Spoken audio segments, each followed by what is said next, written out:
what's important no matter what is human connectivity. And AI is not going to be able to do that. AI is not going to care for you. It might pretend it cares for you, but it's not going to actually care for you. AI is not going to be there to guide you. It's not going to be there to help you through difficult times. It may give you more information about it, but the human connection is really what I'm leaning into, and I think is critically important in medicine and life. Welcome to the Precision Medicine Made Simple podcast, where we simplify the complex world of precision medicine. We're here to explore how personalized healthcare can empower you to understand and improve your health to live a longer and healthier life. Join us as we break down the latest in medical science into actionable insights. Let's make precision medicine accessible and actionable for everyone. This episode is sponsored by Biography Health, where DNA-powered healthcare is designed just for you. Biography Health is a HIPAA-compliant precision medicine platform that equips providers with AI-driven recommendations powered by your genetics, health history, and clinical insights, all while keeping data private, secure, and independent from large EHR systems. If you're a provider ready to bring precision medicine into your practice, visit biographyhealth.com to learn more. Or if you're a patient who wants your doctor to explore this, point them our way. We'll help them bring personalized healthcare to life. As a reminder, this episode is for educational purposes only. This episode is in no way a replacement for professional health advice. Please consult with your professional primary care provider for medical advice. If at any point you feel that a topic discussed on our podcast was misrepresented, or if you have additional insights that could enhance our discussions, we wholeheartedly encourage you to reach out to us. Your feedback is invaluable in helping us improve and in ensuring our content remains both informative and reflective of the latest developments in precision medicine. For this episode, Dr. Takhar shares his journey from emergency medicine and infectious disease to founding Primary MD, a direct care practice that combines advanced diagnostics with relationship-based care. We explore how AI is transforming healthcare, the pitfalls of population-based medicine applied to individuals, and why the human connection remains irreplaceable even as technology advances. He also reveals his upcoming myth-busting work on overhyped health trends and discusses the challenges of building a direct care practice outside the traditional insurance model. Hey everyone, welcome to the Precision Medicine Made Simple podcast. I'm joined here with my co-host, Dr. Stanford, and today, for today's guest, very special guest, he's triple board certified in internal medicine, emergency medicine, and infectious disease with training from UCLA, Harvard, and UCSF.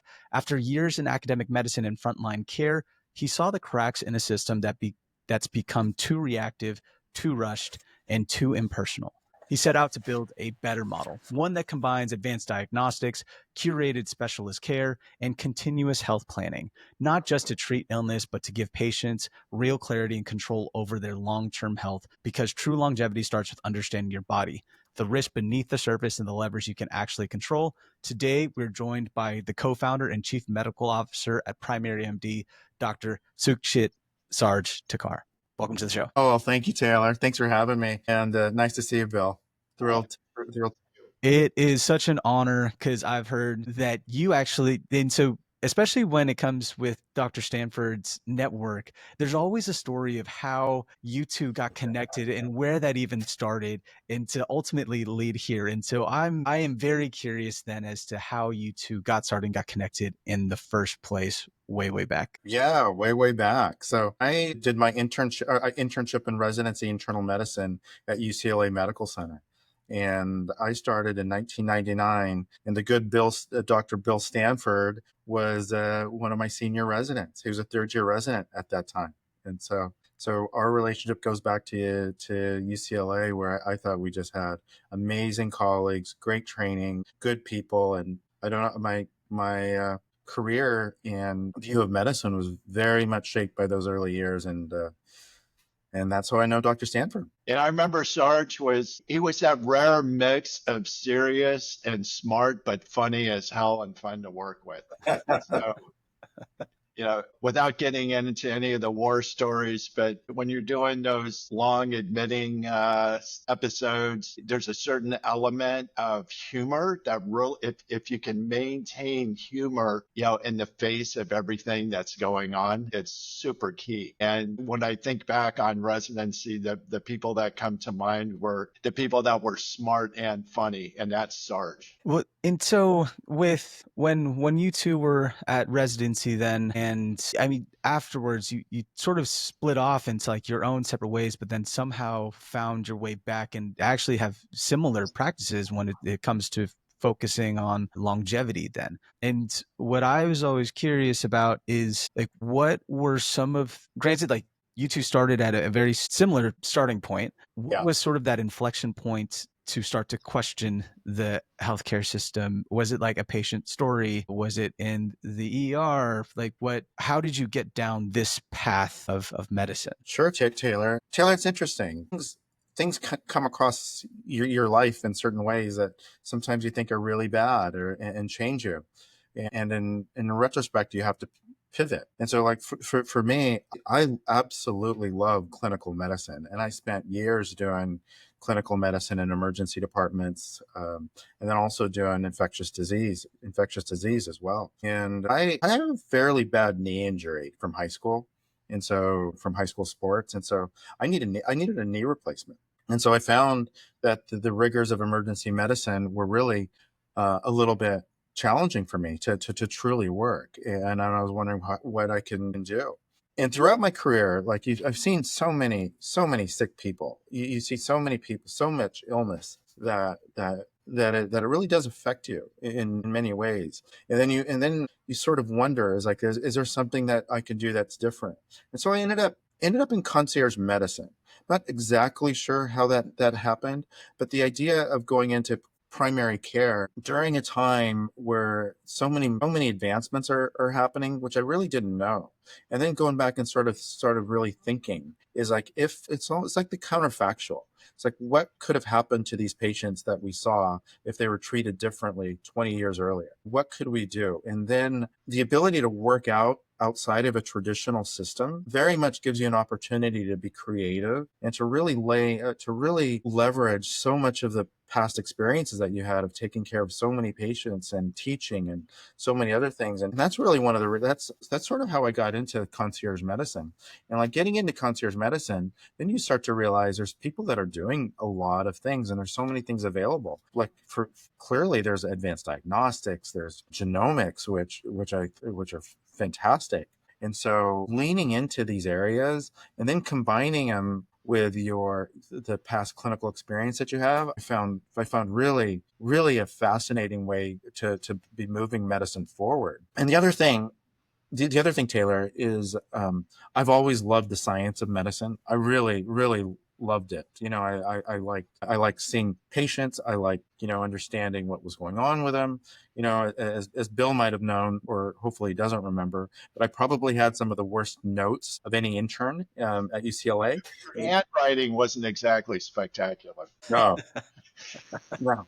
My handwriting wasn't spectacular. My notes were unorganized. I was actually like a really bad intern. Honestly, I was a really bad intern, and in the sense of what interns were doing. But I read more than any other intern in my class. It's like I'd rather give patients care and then learn about them. So I spent a lot of time reading during residencies, fellowship, and so.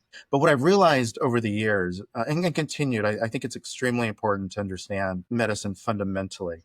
But through the years, what I've realized is like, what do I really enjoy? And if you hammer me down, what do I really, really enjoy? It's the human connection with the patients.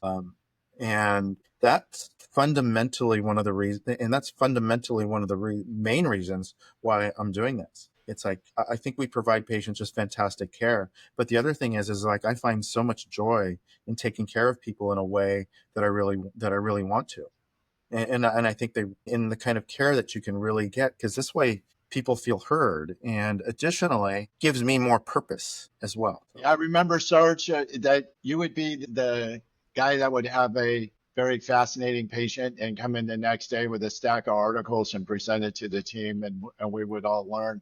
And I think that quality of really enjoying patient care and deriving pure joy out of being able to help someone have a healthier life is combined with a high interest in science is actually not the most common combination in medicine. And when that comes together, as it has with you, I think it naturally leads you down this path toward precision medicine from the current healthcare paradigm. So I think that to answer your original question, Taylor, I think that's a lot of the convergence is, yeah, we both enjoy practicing medicine very, very much, mainly, probably, almost certainly, because we're able to operate outside of the insurance reimbursement paradigm, which limits so much of what you can do and causes you to rush, et cetera, and limits, when again, limits what you can do. So I think that we've converged on this pathway in large part because of those shared interests. Was there any I don't want to say like backlash, but any doubt or not or hate, lack of a better term, for like stepping outside of the traditional healthcare system, where you would sort of get I guess pressure from your peers on like questioning like what are you doing, and if you're going to be able to actually do what you know go towards this concierge model then? Well, I guess I don't think I've had much backlash. I've been lucky enough, Taylor, to fill my life with just a fantastic group of peers that are extremely supportive, extremely smart. So I don't think I have had any backlash. I've had really nothing but support from people. But to go back to answer your question, maybe some of the backlash is personal, like for myself. You know, like I spent so much of my time in emergency medicine, and you take care of people who don't have access to care, and this is why they end up in emergency medicine. And I really enjoy taking care of this. And the thing about going outside the insurance model is it costs money. It's like it costs money to be able to spend time with your doctors, you know. And this service, although we are doing as much as we can to make it to make it more affordable, and we will going forward. That's one of the goals of the company, is to make these things much more available. But not everybody could afford it. So a lot of the backlash actually might be from myself. Is like, what am I doing?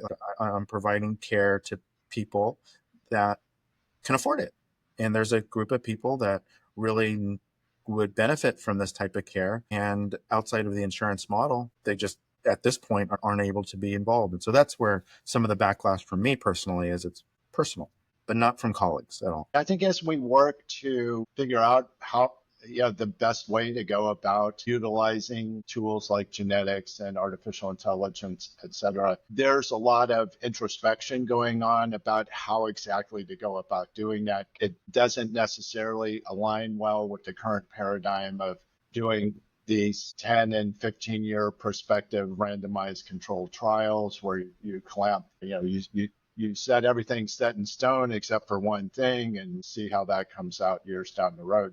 So this approach we're doing doesn't lend itself to that. But to Sarge's point also, as we look to democratize this, and it is all, I think for all of us, it's first and foremost, how do we get this type of care delivered to a large number of people? How do we get it to become standard of care?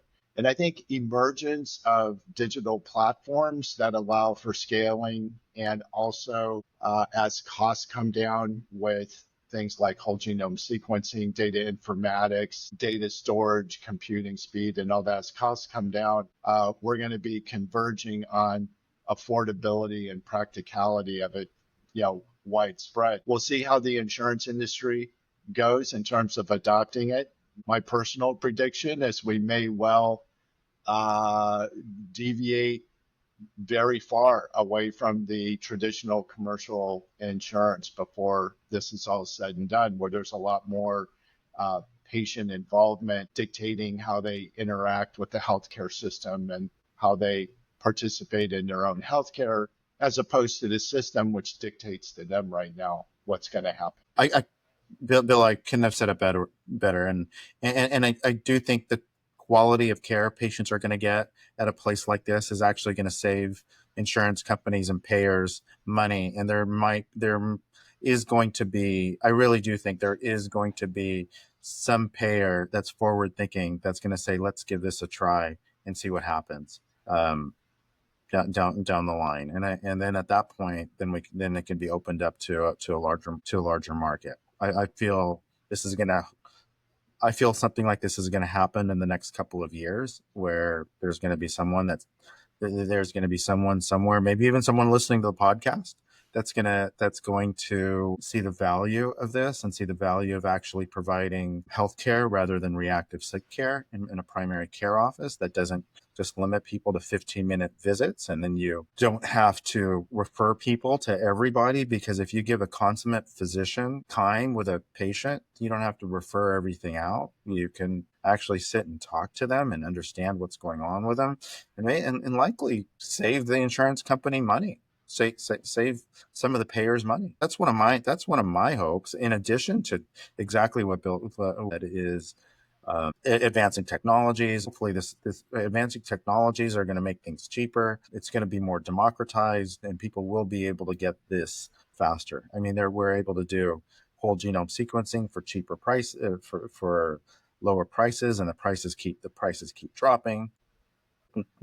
So yes. A fair amount of disruption is in the offing, and is going to be what's required.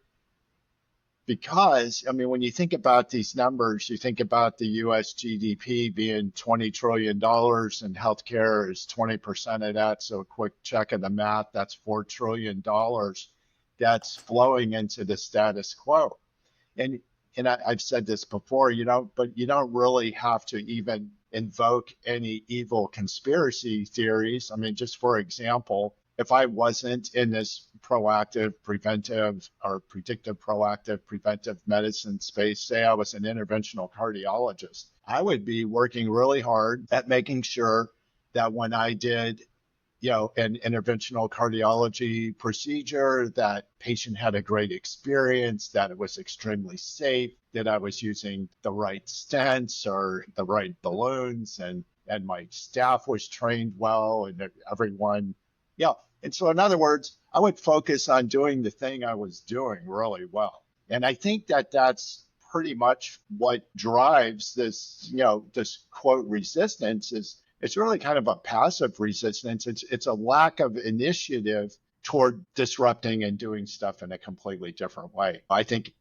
probably the vast majority of people out there that are participating in this $4 trillion economy are just doing the best they can with what they're good at. And I can respect that, but we definitely need some disruption. Yeah, that's what I always found is kind of fascinating, is that there are certain people that we've spoken to where they're sort of pessimistic about the future of healthcare and integrating technologies like these just because we're waiting to get approval. But then with some of the other people that we talk to, they take more of an Bayesian approach in terms of like taking into account different factors that could then implement and now influence their care and decisions just by taking into account all these different factors. So it is a pretty fascinating perspective, especially from somebody that isn't a medical professional, to see from both of your points of view.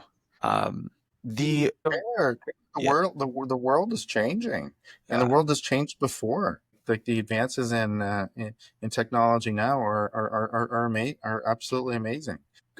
On this, I have more computing power than people had by putting a rocket into space. It's absolutely incredible. And you have to understand what's going on in the future, and you can't just lock on to like past beliefs.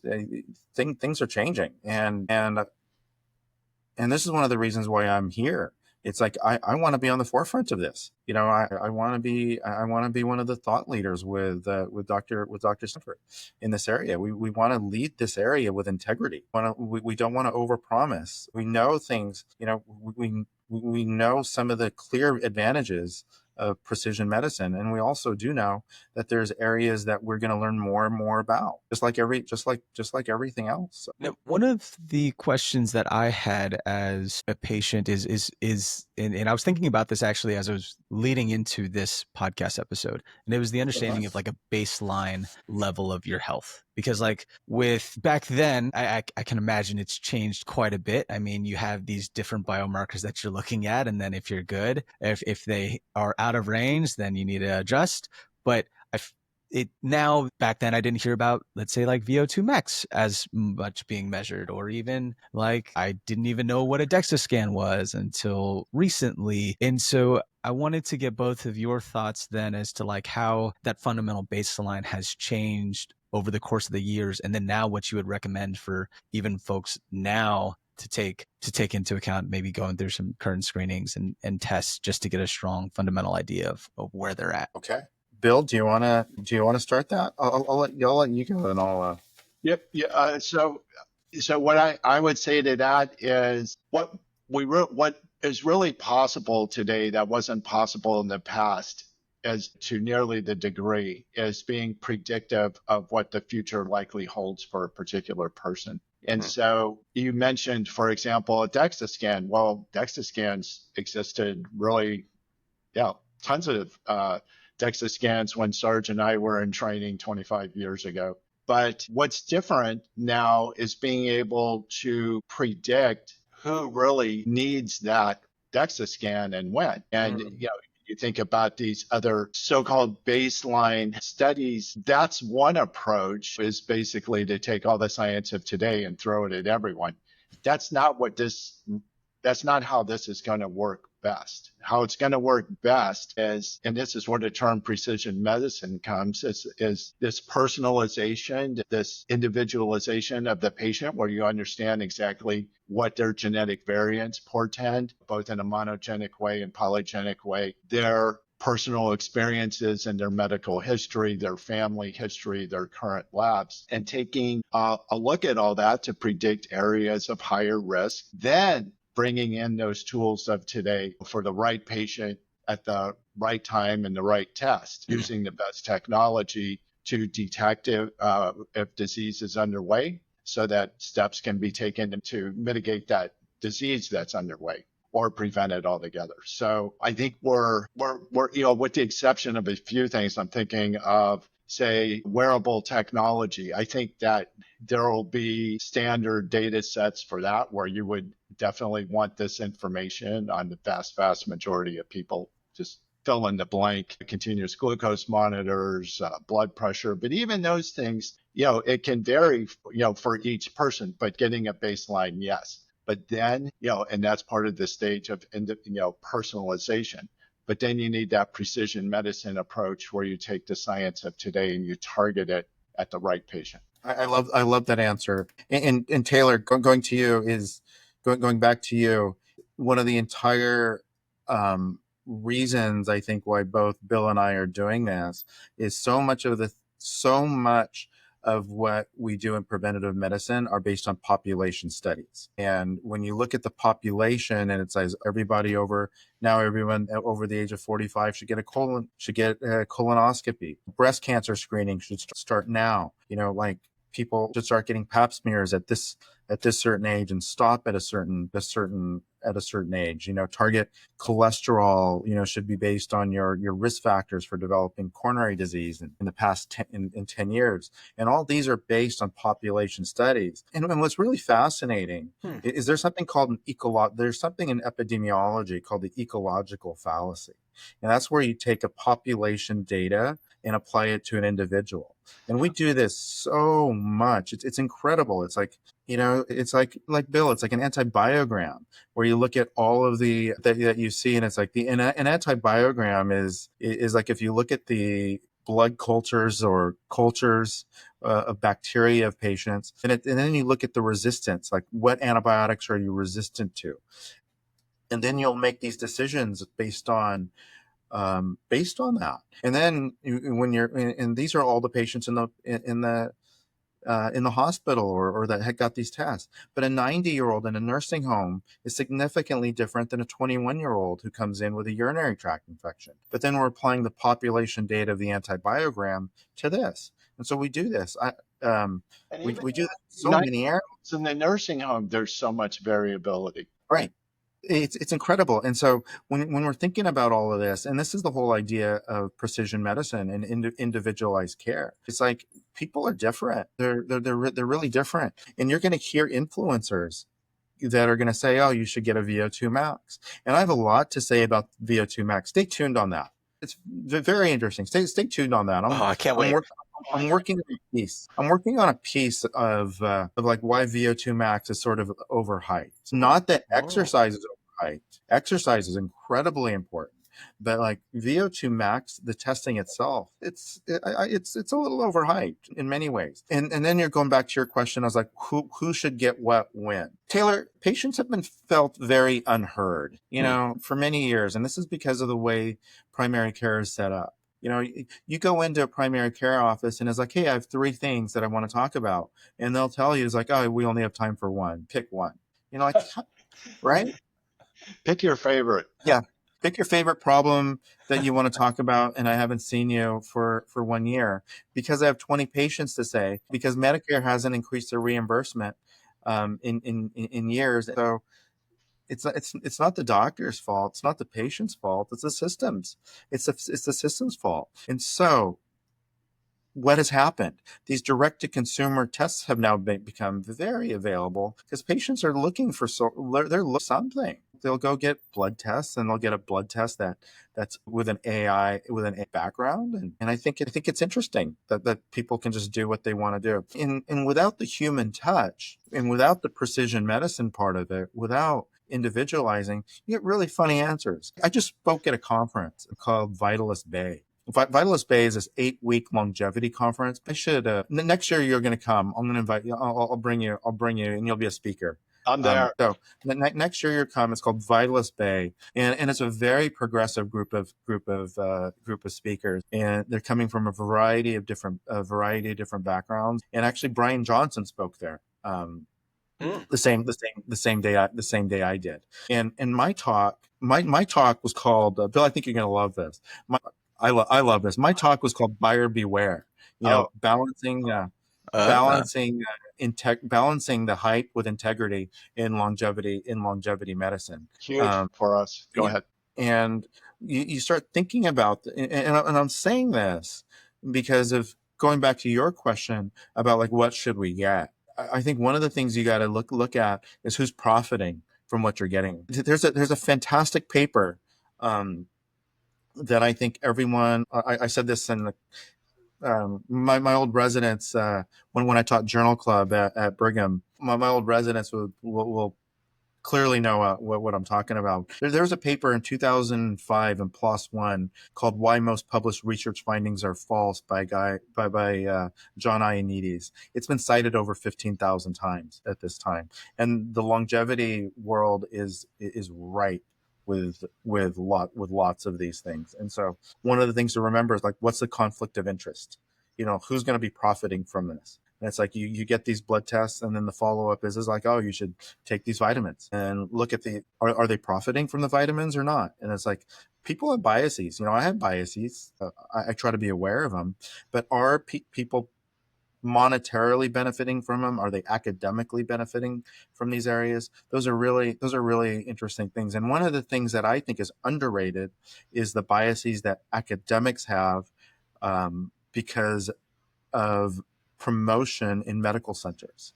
I think those are tremendously these biases are tremendously underrated. So to answer your question, what should I get? It depends. It depends on you. It depends on your family history. It depends on your anxiety level. It depends on how you handle things. It depends on, is there something else that you need to work on first? There's so many variables in these things. But what's clearly important is there is a crisis of metabolic dysfunction in this country. That's clearly an issue. Should everybody get a DEXA scan? No, but I don't think that's necessary. If someone is fit, no broken bones, no broken bones, no nothing like that. And this is a DEXA, and what I'm talking about is a body composition DEXA scan, not a classic DEXA scan that you're looking for bone health, that for some reason isn't recommended until the age of 65 for women, which is a little bit crazy. How'd they come up with that? You would want to check for the first time when it's kind of late in the game to do something about it. I mean, not that you can't, but wouldn't you want to know something like that much sooner? So if someone out there that, I know this has come up before, whoever set that guideline, please email me at drstanfordbhipm.com. I would just love to know the rationale, how that came to be. And there may be a good one. I just can't imagine what it is. I completely. So Taylor, yes, there are certain things that I think are important. Is like clearly metabolic health is going to be one thing. Other things are going to be, is it important? And I also do I also do believe it's important to measure things. That's part of precision medicine.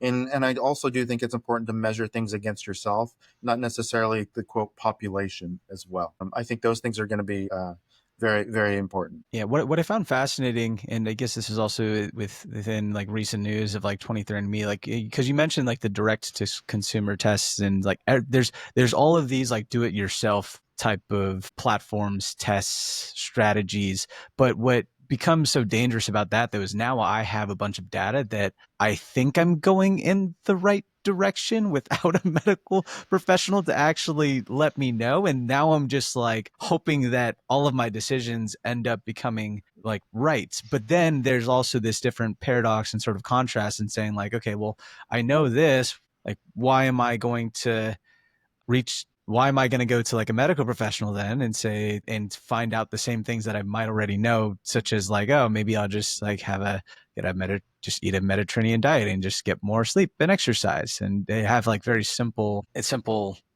uh, strategy, I guess, recommendations then. And so I feel like what's not as communicated as well is sort of like what's beneath that and how tracking these outcomes then can really help. And then also building the relationship with your primary care provider, like pays even further dividends down the line that you might not even have realized until hopefully before it's not too late. Well, those are fantastic insight. First, most people should sleep better, exercise, and be on a Mediterranean diet. So we can start with that, or Mediterranean-like diet. Food's fascinating. It's going to go back and forth. We don't know what's right.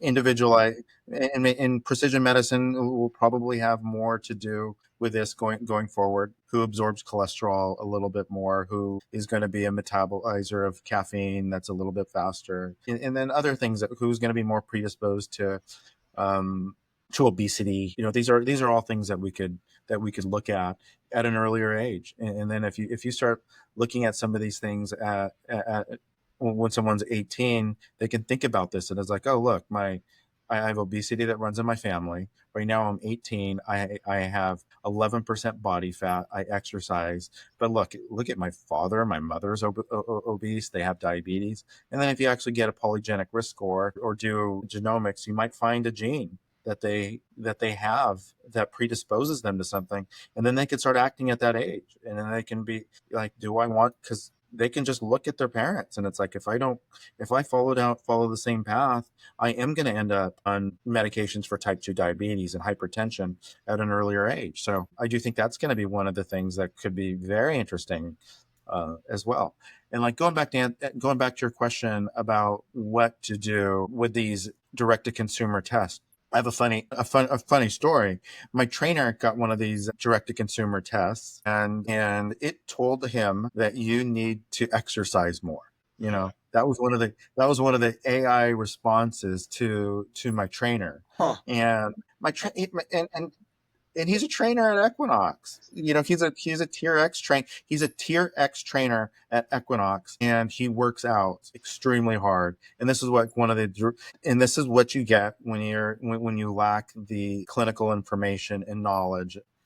I believe strongly in the human advantage in this area. There's going to be a time, and even maybe a generation now that believes in AI more than a doctor. But if you combine them both, you can find the right combination. The other thing that I want to double down on is I have, just like Bill, have seen thousands and thousands of sick patients, and we've seen them in a thoughtful way. And bringing that knowledge back into primary care, I think is providing me with and Bill, a distinct advantage over people who have practiced in this area for many years. In my opinion, I've seen so many things that primary care doctors are worried about, like blood clots in the lungs, in the legs, strokes, heart attacks. I know what lacerations need to be repaired. I know what you can just put a Band-Aid on. It's like, it's that vast amount of experience that you have right now, combined with understanding the human in front of you. AI is not there yet. It really isn't there. Is AI better than a doctor visit that lasts 15 minutes and you plug it in? It might. It might be. It really might be. But is it better than someone that really understands you? That's someone that has a lot of experience practicing medicine thoughtfully. It's Yeah, yeah. certainly not yet, but maybe sooner than we know. Yeah, I don't know. How would you rate the AI now compared to a year ago? it's so much better. Right.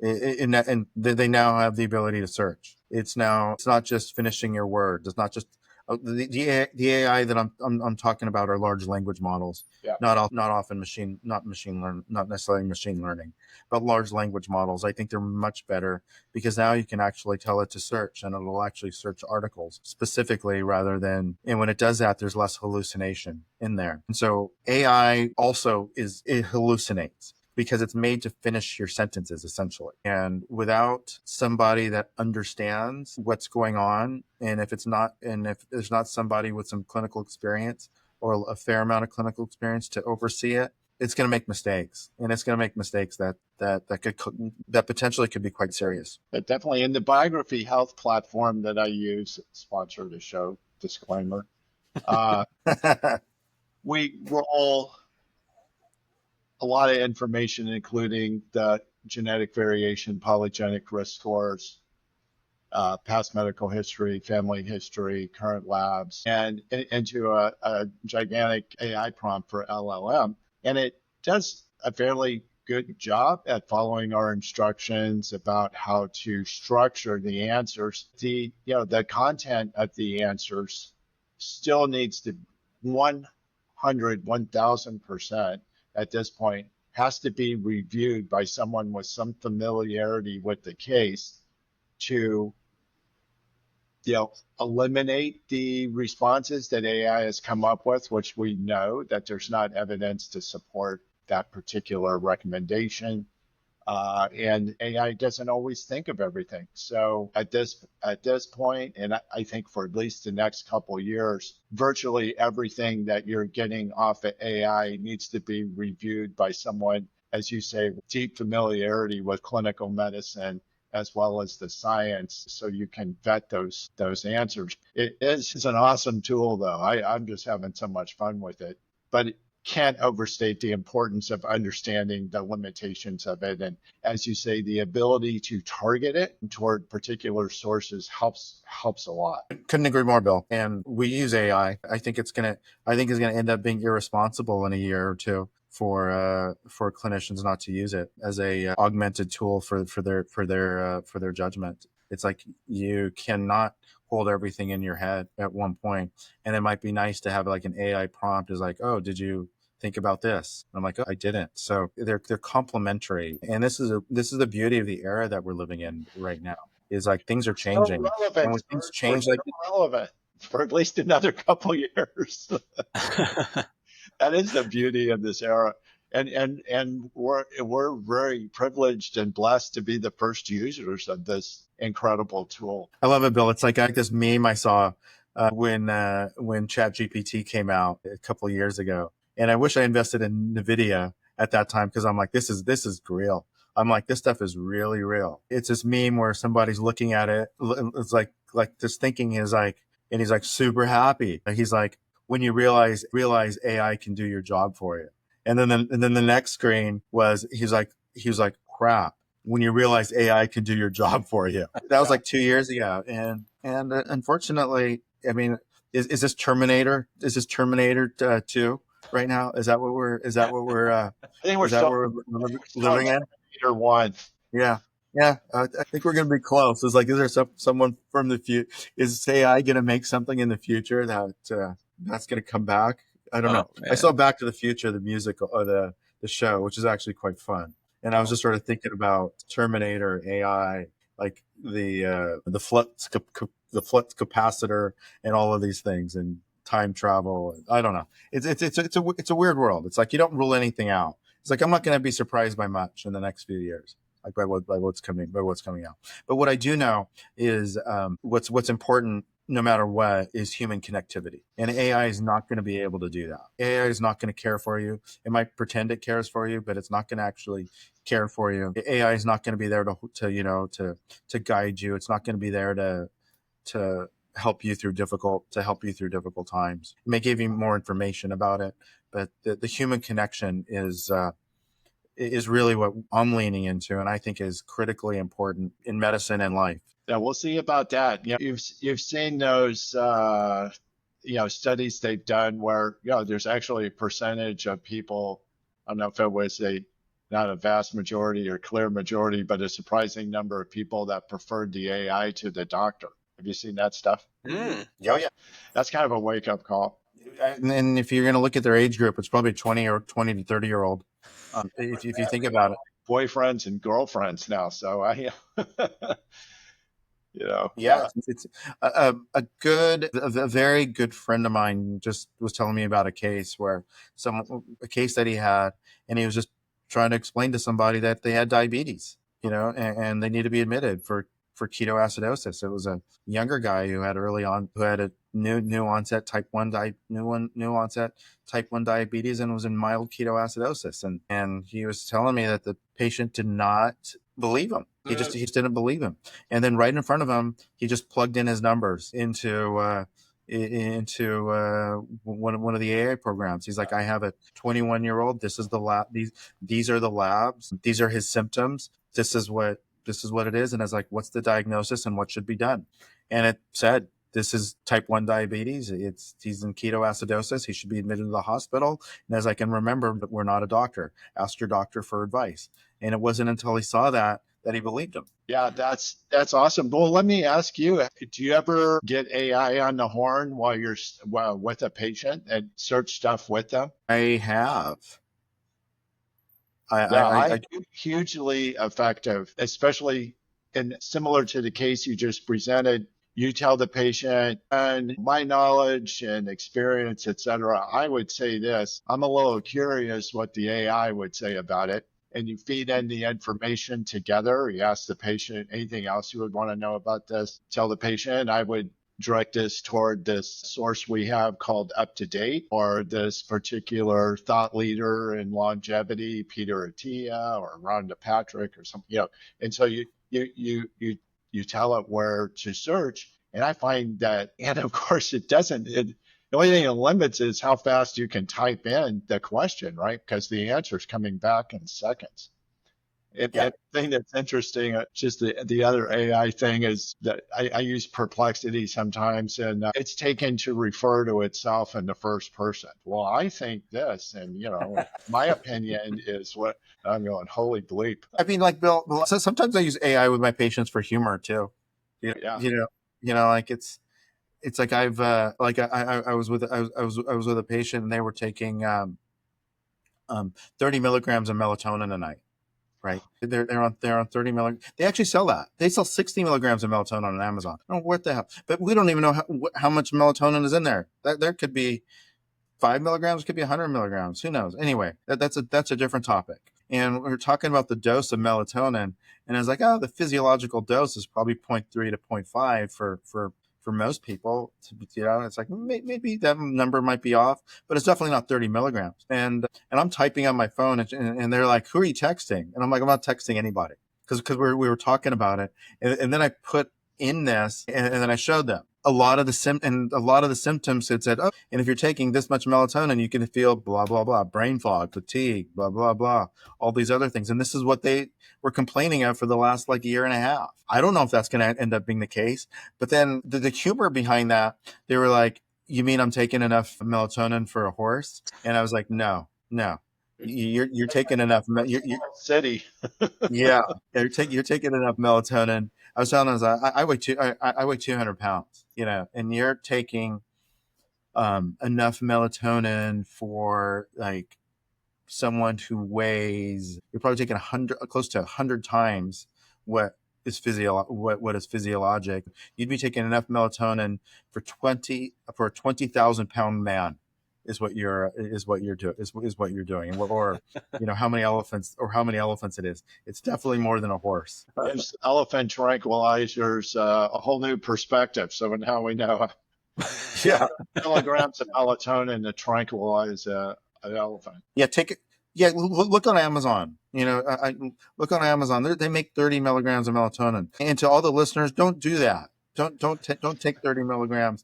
And also, this is a great use of large language models. And it's like, oh, I see 30 milligram melatonin. Should I take it? It'll probably say no. But Yeah. I do find things that are kind of interesting, though, in large language models. They are biased towards alternative care, too. It's like, what are the advantages of like NAD, or what are the advantage of taking these supplements, and it actually points people into taking them, which I found really interesting, where the data behind these things is little to none. And so large language models, if you start plugging in supplements and such, they have a bias towards, depends how you ask the question, but they do have a bias towards treatment with supplements. And I find that very interesting. I asked that same question with NAD, and when I asked it, I said, don't include any source where the person has a commercial interest, David Sinclair or someone like that, and it gave a completely different answer. Yeah. So those people that make the argument against LLMs is that, not against it, but one of the limitations is it's going to comb all the information, misinformation, biased, flawed studies and everything else. It's going to comb that. So you really need to focus it on references and then look at those references yourself. So that's part of the transparency of all of this, of what we do, is how we're using LLMs to help guide us and structure our thinking, et cetera. I always tell patients, I don't have the thing just scraping the net for recommendations. I'll target it toward trusted sources. No, I love it. Open evidence. No, I love it. You can upload files and tell it to read this and read it in the sense of what are biases in the source, in how Dr. Ioannidis' paper is, or what other biases could be there, and tell me more about it. And you can upload a bunch of things like that and make your own. You can make your own GPT and how you're going to interpret things. So if you're doing it in a way that's responsible and has oversight, I think there's tremendous use for it. And again, it's what we're doing. It's why we're building Primary MD. It's like trying to build like with the best modern innovations, but with timeless relationship-based care. I think it's needed. We're seeing so many companies that are opening up that are telehealth, direct to consumer, AI based. It's like, I think it's great. And they're making a lot of money in that way. I feel really strongly that relationship-based care can really be the future. Yeah. And these tools are making it, you're setting up processes at Primary MD. You can avail yourselves to digital platforms that help facilitate all this. And essentially, at the end of the day, what I'm hoping, and nothing against mid-levels out there, but I'm hoping this means that you can have thoughtful, experienced physicians using the tools of today to guide you, and won't be so reliant on people that don't have that depth of experience and training. Yeah. This might be a dumb question, but like within the current, like let's say large hospitals, like let's say Kaiser or Sutter, are there regulations around using AI? Like, both of you raise your eyebrows? Is that like a yes? Okay. Well, that's another great question, Taylor. Sarge, go. No. Well, I mean, these large companies are, one of the most important things is data safety as well. Right. and privacy is going to be one of the main things. And so they are rolling out AI scribes. Places like Stanford are rolling out AI AI tools to help doctors, but it's integrated within their EHR. People are more forward thinking centers are doing that, but they're really, it's a challenging balance between data safety as well as what these tools can offer patients as well. And so they're starting to, it's taken a long time. When ChatGPT first got on there, I was able to log on my account and just type in stuff out of curiosity. 3 months later, it was blocked. Like it was Uh, like that site was blocked on my computer, and understandably why, because it doesn't know what I'm putting in. You could be putting in, personal identified information in that, and that's not what these people want, because it needs to be implemented. It should be implemented, but it has to be implemented very thoughtfully in a way that preserves data security. Bill? Privacy and security, number one. Transparency of how you're going about what you do, number two. And personalized precision medicine. Three, informed consent.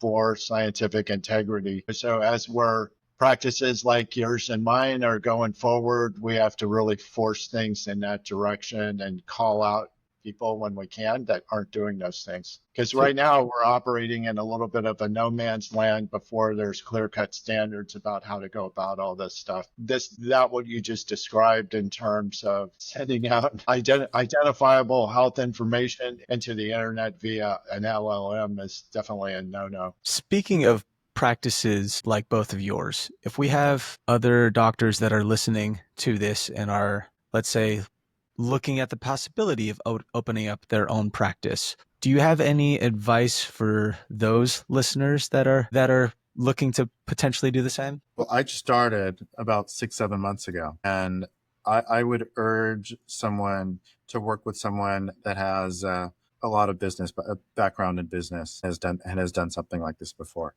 It is a lot of work to do this, and Yeah, I would having a say, partner that's able to support you and support building this, I think, is paramount. I think doctors should do doctor work, and even entrepreneurs should still be doing doctor work primarily, but you need to understand the business. And there are many regulations. There's a lot of barriers, and I think if you're going to do it by yourself, you should get some help. And also, do not underestimate how much attorney costs are going to be, like when you're going to be setting something up like this as well. It's a lot more expensive than you think it's going to be. It's a lot harder than you think it's going to be. It is um, also very nice to be in your own to control things in the way you want things to be done. So for me, it weighs heavily on actually building it.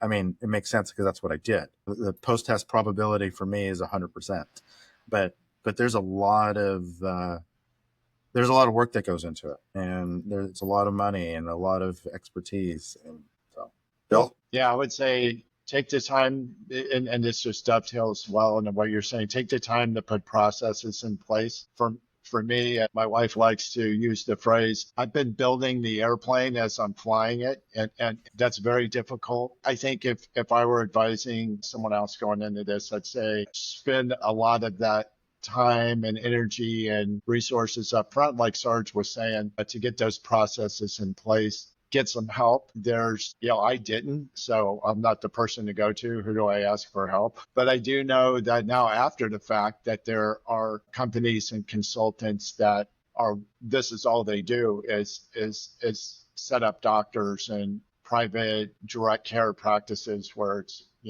either wholly cash based or a hybrid practice. And you don't have to reinvent the wheel. And of course, lean hard into what the practice of medicine is going to look like 5 and 10 years from now. And that's going to be all this predictive, proactive, preventive tilt to it. That's what patients want. And that's what's going to bring patients to your door. Okay, so speaking of those next 5 to 10 years, what I find really incredible and also sort of an unfair expectation on both of your parts and other doctors out there like this is the fact that you can do all of this and then still keep up with the new science and like vet the accuracy too of just being able to apply that to, let's say, your practice. Because in my mind, like if you're doing all of this and then you're also like putting in research and looking at all these different tests and, seeing what would be best for your patients, I feel like that's a whole other job in itself too. And so like, how do you guys keep up with what else is going on and considering how fast science is moving? I'll let Bill start, since you've been doing I this for a spend little I while. spend I'll an give you hour to 2 hours first thing in the morning when my brain is fresh, reading, trusted sources like Eric Topol or uh, you name it. So the beauty of this day and age is that electronically you can receive all this information, condensed and digestible. And both for Sarge and I love reading about this stuff, and it comes to me, and it's not a heavy lift at all to do that. In fact, it's one of the more fun parts of my workday is doing that.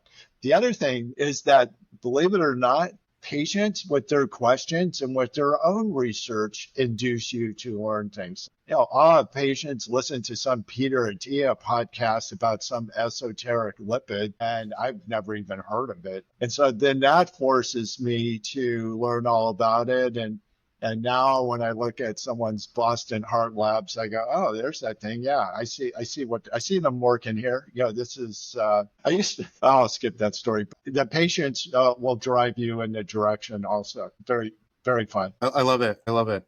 Yeah.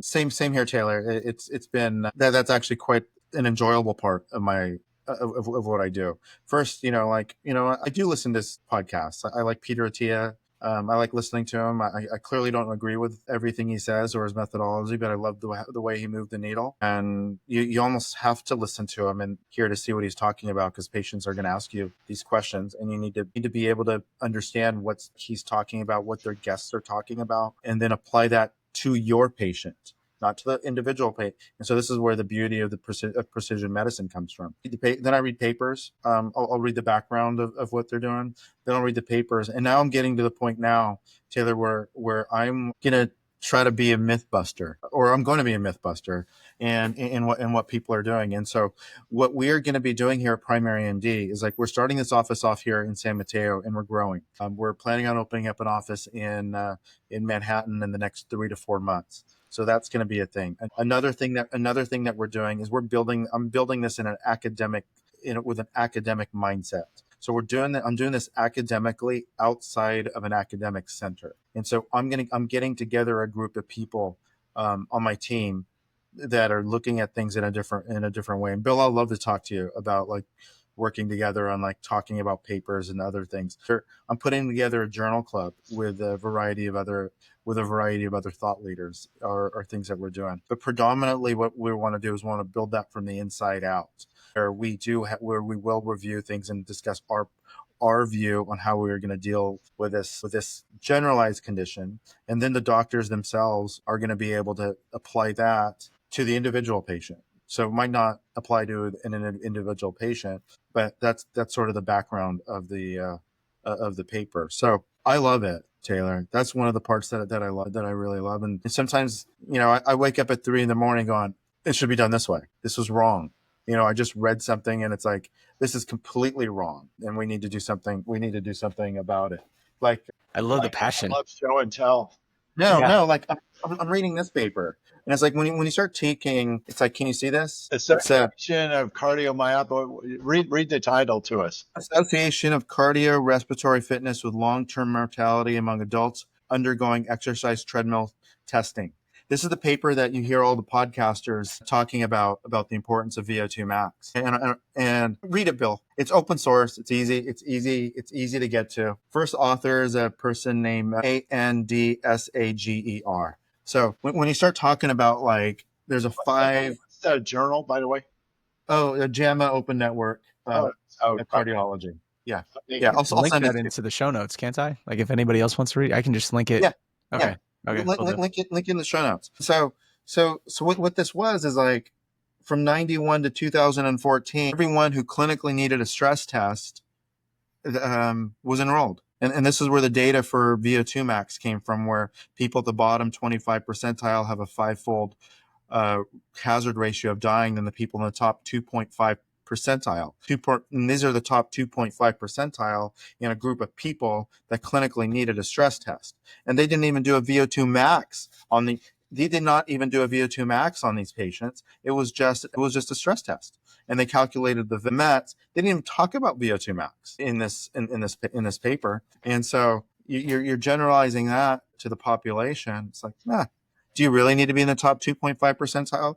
Or is there a difference between being in the top 2.5 in someone who needs a stress test or versus an elite athlete? There's clearly a difference. The bottom 25 percentile is someone who can barely climb a couple of flights of stairs. And it's like clearly the mortality difference is different, is different there. And then they group the bottom 25 percentile. It's like imagine the lower 5 percentile. People that can't even do their ADLs, and they're comparing. I don't know. These are the things that I love to do. Is going into this, and then people should exercise. Like, do you really need to do? Do you think these people, if one does believe in the blue zones, if one does believe in those, which there probably is a lot of truth to those, do you think they are doing, do you think, for the last 50 years, they were doing HIIT training once a week? Do you think they were getting on a bike, like going full out for 4 minutes and then pausing? Do you think they were doing HIIT training like that?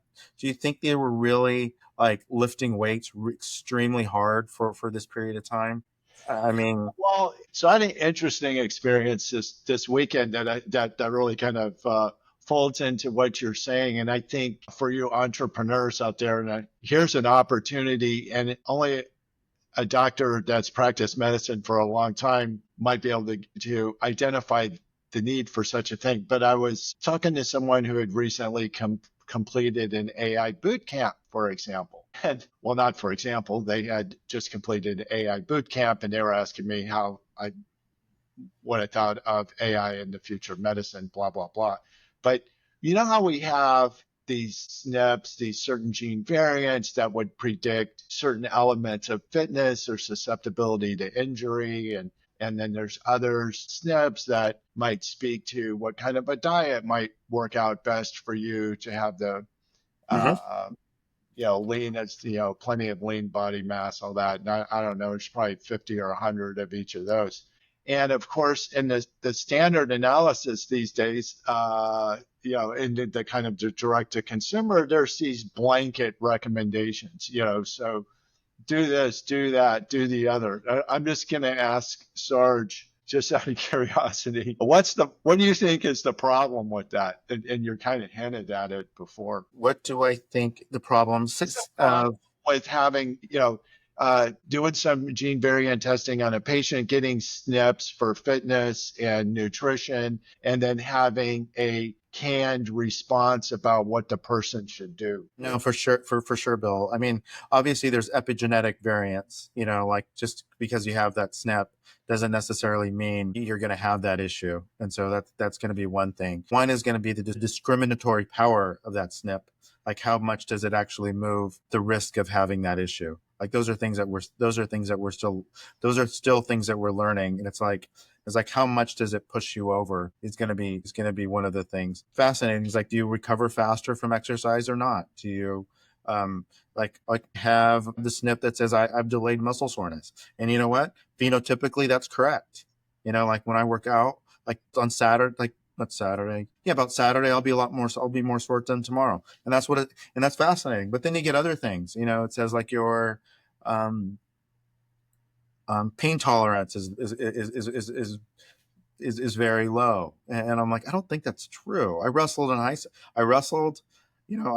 have bone on bone arthritis in my knee, and I don't know. I have a So very person you'd never want to wrestle them. I'm just throwing that out.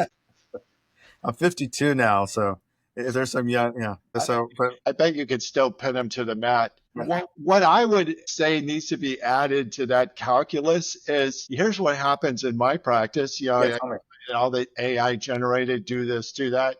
The most common response I get from a patient, I ain't doing that. So what I think needs to be folded into that AI analysis is some questionnaire of what your preference is. What do you do now? What can you imagine that you would do? And have that fold into the AI so that you actually can achieve some compliance with what those recommendations are. What if you say, what a recommendation is for a Mediterranean diet? Patient goes, I don't like a Mediterranean. I'm not going to eat a Mediterranean diet. So then what's the next best thing?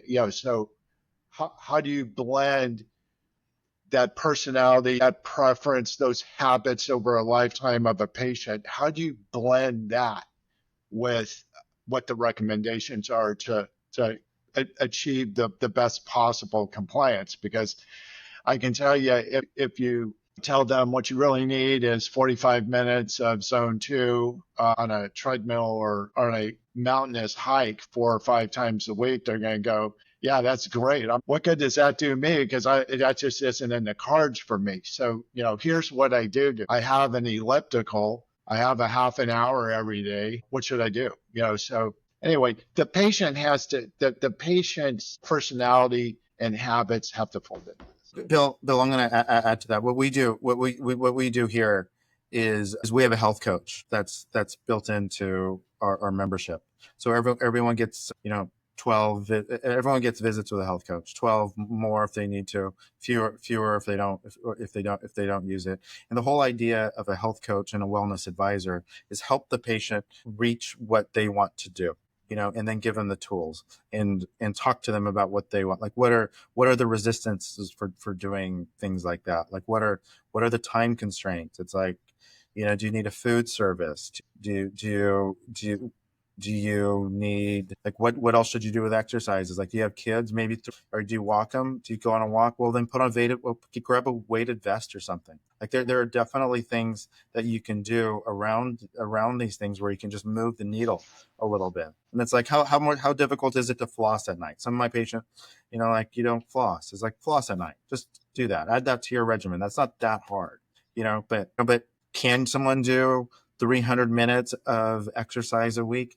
People are busy. You might not be able to do that, but they can do some things. Like you can add a walk, take a meeting on a walk if you can. Like movement is important. Do you really need 2 days of resistance training to live longer? You'll probably live a little better. You'll probably be a little stronger. But can you do it now? If you can't, you can't. People need to be kind to themselves, and we have to be kind to the patients, and we can't enforce our goals on them. They're coming.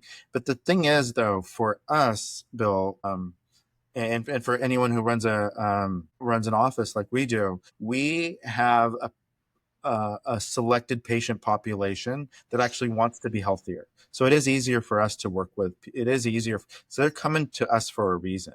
And so we're trying to give them the tools to help them live a healthier, longer, better, more beautiful life. So AI health coach. They're out there. If you don't have access to a live human. Yeah, AI. I think it does. I think a lot of them are pretty good, and you could probably just do it. Just make your own AI health coach on whatever large language model you like. Yeah, make your own prompt. Yeah, make your own prompt. Tell them I have this much time. This is what I should do. What can I add? And I was like, try that. Yeah, but folding in those things. These are my SNP variants. This is my family history and all that. And that's why the digital platform that I'm using is Biography Health really helps with that. So. I know, that's amazing, and that's significantly better.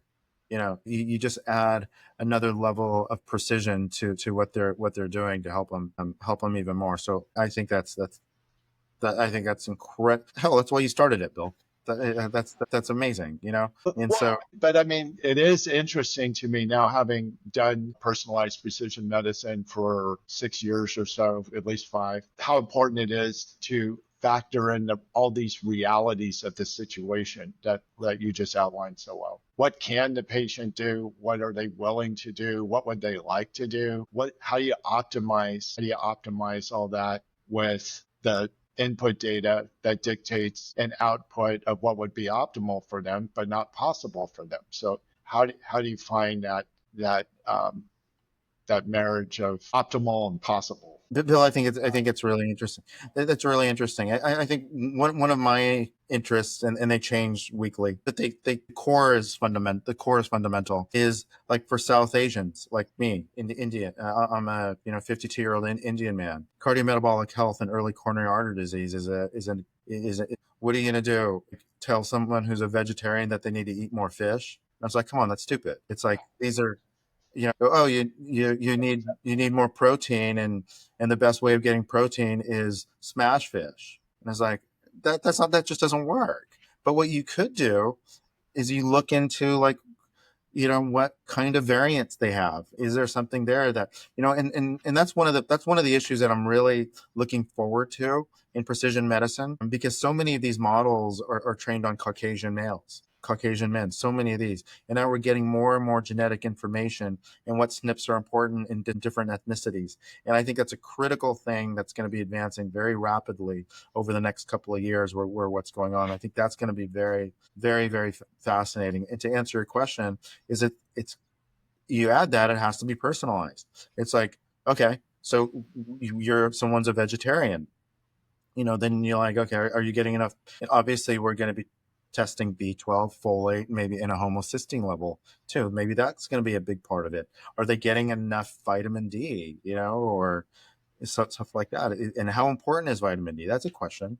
It probably shouldn't be less than 20. 30 is probably where it should be. Above 30, maybe above between 40 and 60. Who knows? But it shouldn't be 10. It shouldn't be 15. And someone who is eating a lot of saturated fats, and vegetarian diets aren't necessarily very healthy. Like there's minor adjustments that you can make that are not huge, that can help people live a better life if you understand them as a person better. And this is where I feel so strongly about a trusted relationship. It's like there's these studies about like people getting prescriptions for medications, and they looked at the trash can outside the doctor's office, and they're full of. I mean, this is back in the days of written prescriptions, so this is gone. But you look in the trash cans out. They did this. They looked at the trash cans outside the doctor's office, and about half the patients' prescriptions were in the garbage can because the Yeah, patients weren't heard. that doesn't They speak were to a not very heard. robust relationship. Yeah, I mean, you got it, and that just goes back. In shared decision making, I would hope that would be a pretty rare event, even back in the day for my patients. You practice shared decision, you got to get input from the patient about what they given this information and given my recommendation. What do you think of this? What do you think you can work with? What's going to work here? No, I love it. One of my favorite lectures I think I gave was something about how to take a history from a patient, and how I think the idea of how it's traditionally taught needs to be modified. Just open-ended questions. It's not necessarily open-ended questions. It's going to be a directed conversation to the patient, and talk to patients like a journalist as well, like when you're really understanding them. And then at the very end, when patients feel understood, they're going to listen to you. And so many people do not feel understood. I've heard a lot of residents tell me, and it's like, oh, I reassured the patient about what's going on. And then I come in and see the patient, and they're like, what just happened? I was like, I was just told I didn't have a pulmonary embolism. My EKG was okay and everything was fine. It's like, but what about my chest pain? Like, what about the whole reason why I came in? It's like, you can't reassure somebody unless they're listened to. And listening to someone isn't about repeating what they say. It's like, oh, you said this. I hear. Listening to somebody is listening because you care about what they're telling you. And then when you start with that, it's a lot easier to listen to people. I know even when I was in the emergency department, I like to find out who they were as a person, even though you didn't find too much, you don't have too much time, just a little bit about them as a person, because then they're not the 61-year-old with chest pain in room 17. It's the gentleman who owns his own construction company, who's here, because his wife told him he needs to come to the hospital because he's having this pain that he's never complained of before. And then you know what that meant, that when you know that, selfishly, it makes it so much easier for me to dictate, because now I've listened to him. I know this person.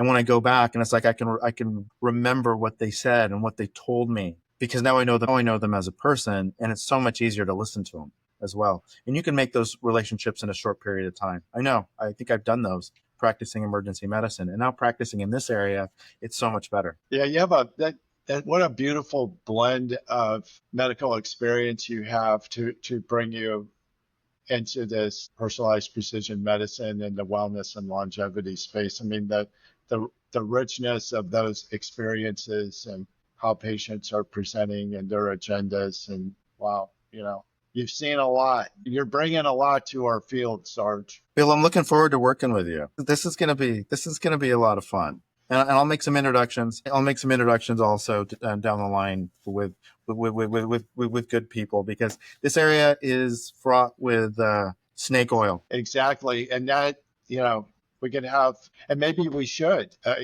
devote a half an hour to that, on a future show. But, Okay. that is part and parcel when you're pushing the boundary, when you're pushing the leading edge. Who likes to hang out there are charlatans that want to give you the one pill that's going to lengthen your telomeres and make all the difference, or one pill that contains all the antioxidants and broccoli and asparagus or something, and that's going to make all the difference. All these kindly entrepreneurs, but charlatans, and you really, I can spot them pretty easily, but I would imagine that the average consumer has just a hell of a hard time sorting through all that, and who's legit and who's not. It's impossible. And like what I like to tell people is we want to be on the cutting edge, but not the bleeding edge. But not the what? Not the bleeding edge of medicine. The cutting edge, not the bleeding edge. I love that one. Well, we're going to have that episode here pretty soon, because I, as the average consumer, would not be able to make the differentiation. And so I would love to have that conversation and really unpack that for a future episode. And with that being said, I mean, it's such an insightful conversation. Thank you so much, Dr. Takhar, for coming on to the show. And if somebody wants to reach out, learn more about you, what's the best way that they can reach out to you? The website's good. Our website, You know what? Primary care is so underrated. Our company is called Primary MD, and no one's taken that. We're Primary MD. So it's primary-md.com. It's easy enough to remember. Awesome. And then that would probably be the best way. I'm also on LinkedIn. So people can reach out to me in LinkedIn, and I think you have my email address. So those are all ways that people could reach out to me. Yeah. And I'll make sure that those are in the show notes, as well as your contact information, Dr. Stanford. Thank you so much, gentlemen, for this episode. Can't wait for that future episode happening, hopefully sooner rather than later, but it's going to be definitely coming up here pretty soon, because I want to be able to spot out the charlatans as well. Thanks for joining us on the Precision Medicine Made Simple podcast. If this episode inspired you to learn more about your health, please leave us a review and share the podcast with a friend. Your feedback helps spread the word about the power of precision medicine. Remember, taking action today can lead to a healthier tomorrow. See you next time.